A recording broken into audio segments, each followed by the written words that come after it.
গণ অভ্যুত্থানের মুখে শেখ হাসিনার পতন এবং তার ভারতে পালিয়ে যাওয়ার পর থেকে ভারত, বিশেষ করে বিজেপি, সবচেয়ে বড় সংকটে পড়েছে। এই বিভৎস বর্বর স্বৈরাচারকে ক্ষমতায় রাখার জন্য গত 10 বছর বিজেপি কি করেছে আমরা জানি। ফলে এখনো এই পতন তারা মেনে নিতে পারছে না এবং বিজেপির মতো একটা উগ্র সাম্প্রদায়িক ফ্যাসিস্ট দল তার ইগো ছেড়ে উঠতে পারছে না। এটা একটা সংকটের জায়গা এবং এই সংকটের জায়গাটা নিয়ে আমাদের আলাপ করা দরকার আছে। শেখ হাসিনা ভারতে পালিয়ে যাওয়ার পর থেকে বাংলাদেশে হিন্দু সম্প্রদায়ের উপরে অনেক হামলা হচ্ছে, অনেক সমস্যা করা হচ্ছে, অনেক অত্যাচার নির্যাতন হচ্ছে। এই আলাপটা, এই বয়ানটা এখনো মাঠে রাখছে বিজেপির একেবারে সর্বোচ্চ পর্যায়ে। আমি শুধু মিডিয়া নিয়ে কথা বলছি না, মিডিয়া নিয়ে আমরা কথা বলেছি, আমরা জানি কি হচ্ছে ওখানে। এমনকি যারা মোদী, অমিত শাহ, যোগী আদিত্যনাথ, বিজেপির সবচেয়ে পরিচিত মুখগুলো একই কথা বলে যাচ্ছেন এখনো। আমাদের মনে থাকার কথা, দুদিন আগেই ডক্টর মোহাম্মদ ইউনুস কথা বলেছিলেন নরেন্দ্র মোদীর সাথে।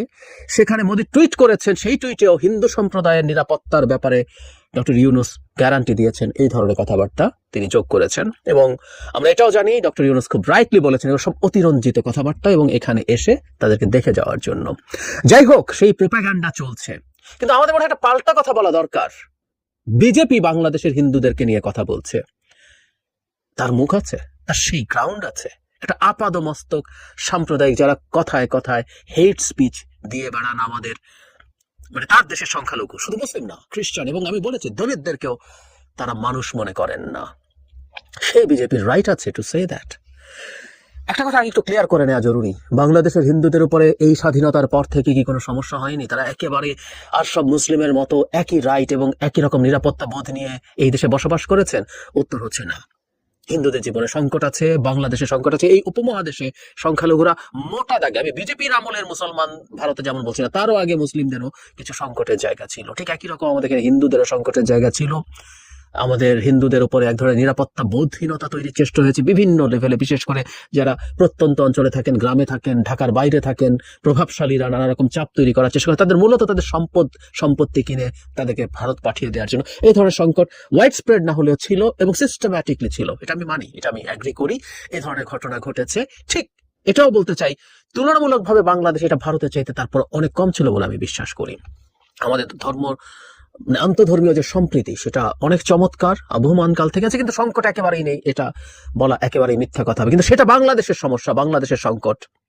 বাংলাদেশের হিন্দু বা অন্য যে কোনো সংখ্যালঘু গোষ্ঠী, সেটা ধর্মীয়, জাতিগত, যেভাবেই হোক না কেন, তারা যখন বঞ্চনার শিকার হয়, তারা যখন নিপীড়নের শিকার হয়, আমি নিজে ব্যক্তিগতভাবে সেটাকে খুব খুব সিরিয়াসলি নিতে চাই এবং আমি সেটার বিরুদ্ধে সোচ্চার আছি। আমার রাষ্ট্রটাকে আমি মানবিক রাষ্ট্র হিসেবে গড়ে তুলতে চাই বলে, ওটা ভারত বা আর কেউ বলছে তার জন্য না। সুতরাং বাংলাদেশে এই শেখ হাসিনার পালিয়ে যাওয়ার পরও যে যে ঘটনাগুলো ঘটেছে, আমরা সেটা বহুবার কথা বলেছি, এগুলো মূলত রাজনৈতিক এবং দু একটা ক্ষেত্রে এটা আসলে এক ধরনের লুটতরাজের জন্য হয়েছে। এটা কোনোটাই সাম্প্রদায়িক না, তারপরও এই ঘটনাগুলো তো ঘটতে পারে না। এটা শুধু হিন্দু না, মুসলিম আওয়ামী লীগের উপরে হতে পারে না, সেগুলো নিয়ে আমরা কথা বলবো। কিন্তু ভারতের কেন বলার থাকবে? এবং আমাদের দেশে থেকে মনে সরগোল করার সময় হয়েছে পাল্টা ভাবে। রিসেন্টলি দুই নেতার কথা বলি, তারপরে যারা মোদী সম্পর্কে একটা ফাইন্ডিং এর কথা বলবো। আমি আগে 3 নম্বর মানুষ বলা হতো, যদিও এই নির্বাচনে আদিত্যনাথের সাথে বিজেপির কনফ্লিক্ট তৈরি হয়েছে। আদিত্যনাথ সম্প্রতি 2-3 দিন আগেই বলছেন 1947 সালে যা হয়েছিল তা আজ পাকিস্তান ও বাংলাদেশে হচ্ছে। তখন 10 লাখ হিন্দু শিখকে হত্যা করা হয়েছিল। আজও আমরা অগ্নিসংযোগ, ভাঙচুর, লুটপাট, নারীর প্রতি অত্যাচারের একই দৃশ্য দেখছি। প্রায় 1.5 কোটি হিন্দু বাংলাদেশে তাদের পরিচয় বাঁচাতে চিৎকার করছে। খেয়াল করুন, 1.5 কোটি হিন্দু। তিনি আরো বলেন, বিভিন্ন দেশ ও ভারতের তথাকথিত ধর্মনিরপেক্ষতাবাদীরা তাদের ভোট ব্যাংক নিয়ে চিন্তিত, তাই বাংলাদেশের নৃশংসতার বিষয়ে নীরব। বাংলাদেশে 1.5 কোটি হিন্দু আছে, তারা প্রত্যেকে নাকি তাদের অস্তিত্ব এবং পরিচয় বাঁচাতে চিৎকার করছে। এবং মিথ্যাচার দেখুন, 10 লাখ হিন্দু শিখকে হত্যা করা হয়েছিল। 47 দেশভাগের সময় 2টো রাজ্যে মারাত্মক দাঙ্গা লেগে যায়। আমরা জানি যে 2টো রাজ্য ভাগ হয়ে এক অংশ ভারত, এক অংশ পাকিস্তানে গিয়েছিল, বাংলা এবং পাঞ্জাব। সেই দাঙ্গায় আসলে প্রায় ইকুয়াল সংখ্যা হিন্দু এবং মুসলমানও মারা যায়। আদিত্যনাথদের নোংরামো হচ্ছে তারা সত্য বলেন এবং এইসব লোকদের কাছ থেকে আসলে এর বেশি কিছু এক্সপেক্ট করাও ঠিক না। এটা বলছেন আদিত্যনাথ। অমিত শাহ আহমেদাবাদে একটা প্রোগ্রামে বলছেন, বাংলাদেশের হিন্দু জনসংখ্যা 27% থেকে 9% নেমে এসেছে। এরপরে হিন্দু জনসংখ্যা কমে যাওয়ার কারণ, এরপর হিন্দু জনসংখ্যার কারণ নেই উল্লেখ করতে গিয়ে অমিত শাহ বলেন, বাকিরা কোথায় গেল? তাদের হয় জোর করে ধর্মান্তরিত করা হয়েছিল, নয়তো ভারতে আশ্রয় নিয়েছেন। তাদের কি ধর্ম অনুযায়ী বাঁচার অধিকার নেই? যদি তারা প্রতিবেশী দেশে সম্মানের সঙ্গে বসবাস করতে না পারে এবং আশ্রয় চায়, আমাদের দেশে আমরা নীরব দর্শক হয়ে বসে থাকতে পারি না। আপনি ন্যায় বিচার পাবেন। বাংলাদেশে হিন্দু জনসংখ্যা কমছে, কিন্তু তাদেরকে জোর করে ধর্মান্তরিত করা হয়েছে বলে একটা অপশন জনাব অমিত শাহ দিচ্ছেন। অথবা ভারতে গেছেন, ভারতে একটা সংখ্যক গেছেন। আর একটা জিনিস আমার মনে হয় বিবেচনায় নেওয়া দরকার, বাংলাদেশে বা ভারতে এটা হয়েছে, মুসলমানদের মধ্যে ফার্টিলিটি রেট বেশি, তাদের সন্তানের সংখ্যা বেশি, ফলে আপনি এটাকে এত জেনারেলাইজ করতে পারবেন না। আপনি 27 থেকে 9% নামছে, এর যে একটা সংখ্যা নিশ্চিতভাবেই ভারতে গেছেন, এটা আমরা জানি, আমাদের চারপাশ থেকে জানি। এটা শুধুমাত্র এখানে সমস্যা আছে বলে গেছেন তা না, অনেকে আরো অন্যান্য অনেক কারণে যান, এটাও আমাদের বিবেচনায় নিতে হবে। কিন্তু আমরা জোর করে ধর্মান্তরিত করা হয় এই ধরনের আলাপ করছেন অমিত শাহ।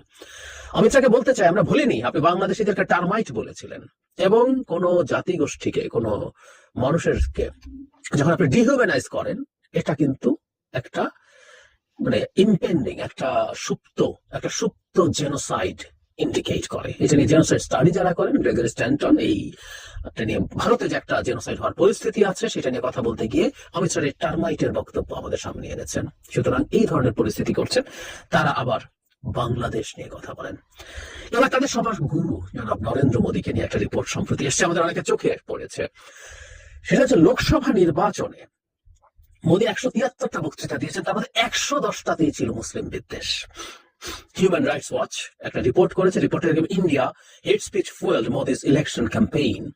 সংসদ নির্বাচনে আদর্শ আচরণবিধি কার্যকর হওয়ার পর থেকে প্রধানমন্ত্রী মোদীর 173টি বক্তব্য পর্যবেক্ষণ করে 110টিতেই মুসলিম বিদ্বেষী মন্তব্য পাওয়া গেছে।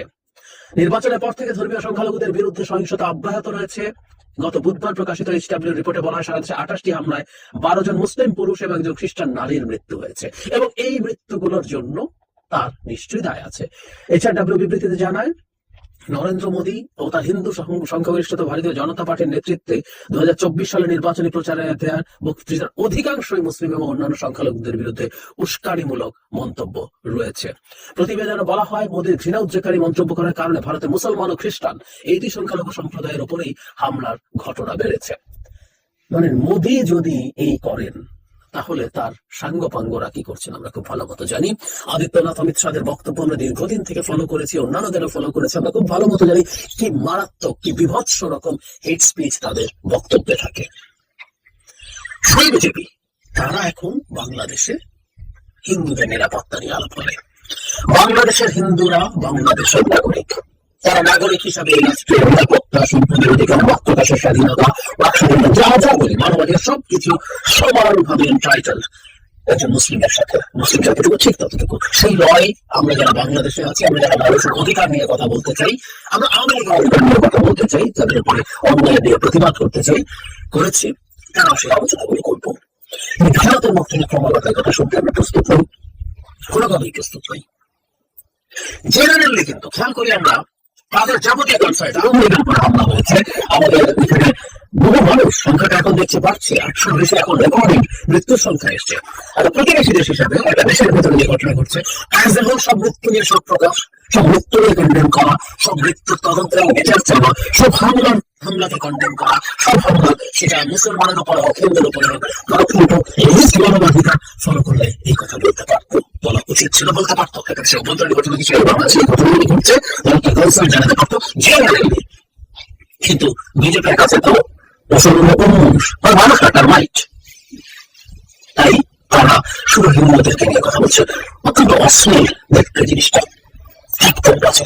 মানে কাগজে কলমে ভারত এখনো একটা মৌলবাদী বিভৎস সাম্রাজ্য পরিণত হয়নি, যেটা গণতান্ত্রিক রাষ্ট্র, এটা একটা গণতান্ত্রিক রাষ্ট্র।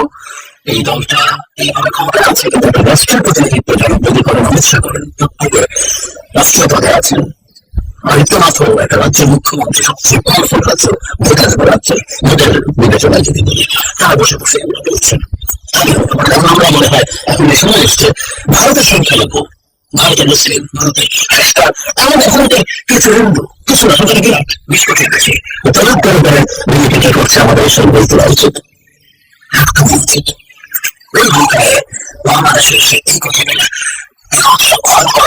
আমি জানি বিজেপির যে রাজনীতি, সেই রাজনীতির জন্য তাকে বলতে হয় যে এই রাজনীতি করতে গিয়ে বিজেপি ভারতের সোশ্যাল ফেব্রিক ধ্বংসিত রাখা আর সমাজের মধ্যে থেকে আর যতটুকু ছিল সেটাকে উচ্চতর করে ছিন্ন ভিন্ন করে ফেলেছে। সে হয়তো বাংলাদেশের অস্তিত্ব উঠে দিচ্ছে, বাংলাদেশের হিন্দুদের জন্য তারা সবচেয়ে ক্ষতিকর